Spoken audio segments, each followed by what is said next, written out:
تعداد نابینایان در افغانستان 4 تا 500 هزار تن ثبت شده، اما شمار آنان با گذشت هر روز در حال افزایش است. شمار از اینها که به لیسه های مسلکی نابینایان دسترسی دارند امیدوارند تا در آینده خودکفا بوده و دیگر بار دوش جامعه نباشند. شهلا و فوزیه 2 تن از متعلمین لیسه مسلکی نابینایان کابل. اینوی دست خواندن است، بافت میکنیم، کامپیوتر داریم یاد میگیریم، در اینوی ماشین کنشته میکنیم، اینوی را یاد گرفتیم کنشته کنم. من خواست خورم است که برای نابینا سهم بتن در جامعه تا که بتونن که مرحله خدمت برای مردم افغانستان. بیاد دیگه برن جای تخار برن جای تخار است. در ما که ما میخوایم که دیگه درس بخونم دیگه معلوم شام میخوایم بدرم معلوم دایشم صدای زیاد خوش دارم. این نابینایان از برخورد نادرست و گفته‌های تحقیرآمیز مردم و کم توجهی دولت برای ایجاد زمینه کاری شکایت دارند و از حکومت می‌خواهند تا به آنان توجه کند. در لیسه مسلکی نابینایان کابل بر علاوه دخترها 10 پسر نیز مصروف آموزش هستند. قرآن حفظ می‌کنند و کامپیوتر می‌آموزند. به صنف کامپیوتر رفتیم، دیدیم که شاگردان مصروف آموزش برنامه ورد بودند.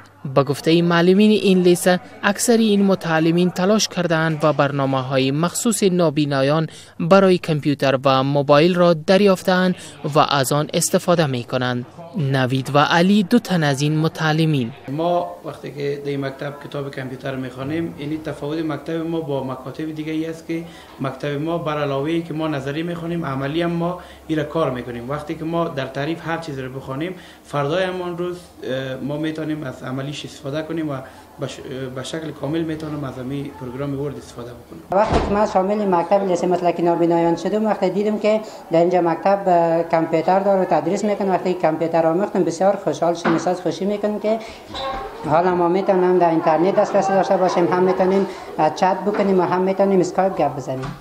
در لیسه مسلکی نابینایان کابل در کنار نصاب تعلیمی مشابه وزارت معارف تعلیمات دینی، مسلکی و عصری نیز تدریس می شود.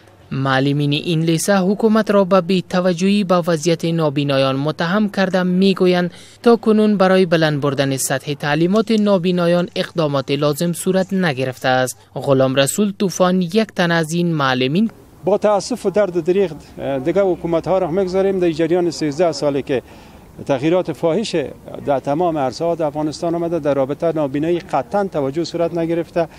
هیچ استراتژی ملی در رابطه با نابینایی وجود ندارد. محمد احسان فیاض سرپرست انجمن نابینایان افغانستان میگوید در حال حاضر 5 لیسه مسلکی نابینایان در ولایات کابل، بلخ، هرات، غزنی و زابل فعالیت دارد. به گفته وی از جمله 25,000 نوجوان واجد شرایط تنها 1,000 آنان به تعلیمات در این لیسه ها دسترسی دارند. آقای فیاض از حکومت می‌خواهد تا به وضعیت نابینایان در سطح کشور توجه کرده و برنامه‌های سوادآموزشی را برای سایر نابینایان فراهم سازد.